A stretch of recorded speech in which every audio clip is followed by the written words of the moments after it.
Yo, what is good, everybody? It's your man T. I'm back with another video and I want to welcome y'all to True Tech. True Tech is a channel dedicated to technology, reviews of mobile products, reviews of PC tech, gaming gear. I wanted to start by prefacing this video by saying shout out to everybody that's tuning in today, and let's get started. For some time now, I've been working on the build that you see behind me. It's been a labor of love, but at the same time, I've ran into a few complications, namely my network. Now, what do I mean by that? Think of your network like a garden hose, a fire hose, and there's a lot of water rushing through that fire hose. You funnel it down to your standard garden hose. There's your bottleneck. That's your problem. So I'm having the same issue with my network. I'll assume that your network goes a little something like this. From the top, we'll start with your internet service provider. Your internet service provider is delivered via broadband or hopefully not dial-up or fiber, which goes into a cable modem or an ONT. The ONT then goes from there into something like this. This right here was part of my setup initially.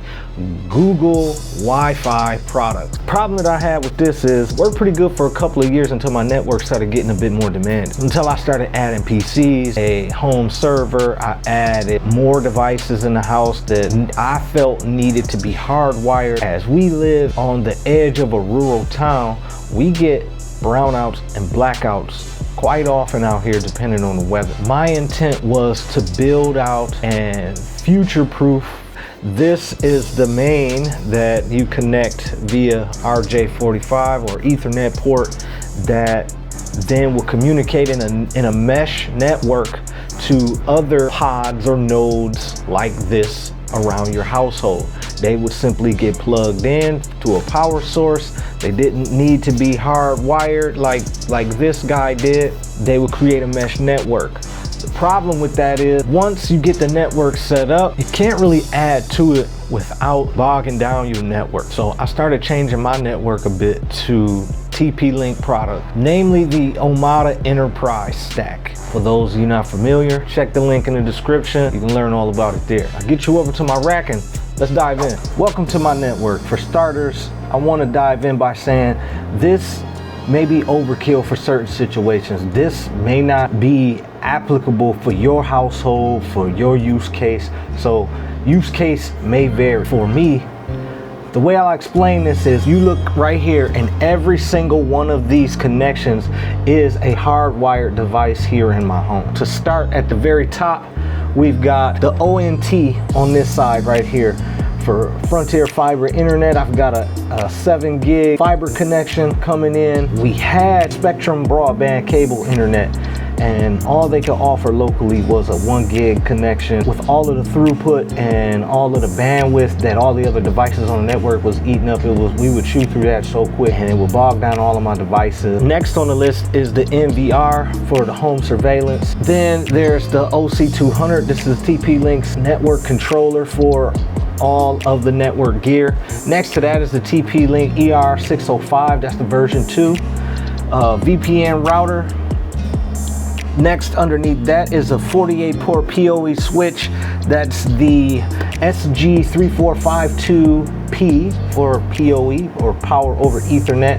Then below it, I've got another patch panel and I have my server right here, and power distribution and backup battery power right here down low. The issue that I'm having currently is the ONT provides a 7 gigabyte connection, but I can't use that quite yet. So I'm not getting all full speeds across every device here in my rack or my setup. I jumped on the internet, I jumped on Google, and I started looking for more gear that could help my situation. But then all of a sudden I ran into a crazy bulletin about TP-Link, namely the devices that are in my rack that I use. I've got access points all over the house that are TP-Link. The bulletin suggests the US government and internet service providers may begin to ban certain equipment.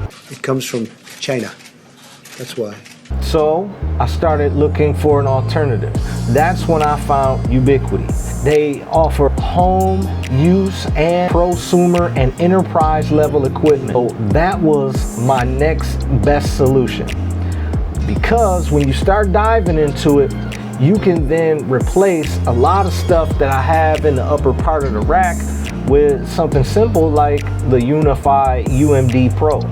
This is a Reolink NVR, network video recorder. It has to be hosted on a separate application, and you have to patch into it via this application if you want to see any of the feed through the setup. With the Ubiquiti or Unifi product, you put in the UDM Pro Max. It takes away the need for this controller. It takes away the need for this VPN router or gateway, and it also takes away the need to have an NVR from a different brand. You essentially just use one slot in your rack and it replaces 3 items that I already have here in my rack. So that's one of the upsides. The home use case that I originally started looking at was the Unifi Gateway Cloud Fiber. I'll show it to you on screen.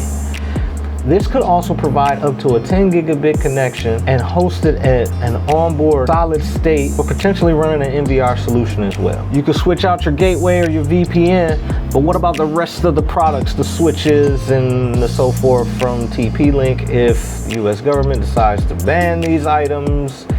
And then I'll be kind of stuck. So instead of getting stuck, I started doing a bit of research, and I found that the Ubiquiti line of products, particularly the enterprise products, would suit me better in my equation. I want to take y'all along for the journey along that build, but that is to come in a separate video as we have Ubiquiti products on the way.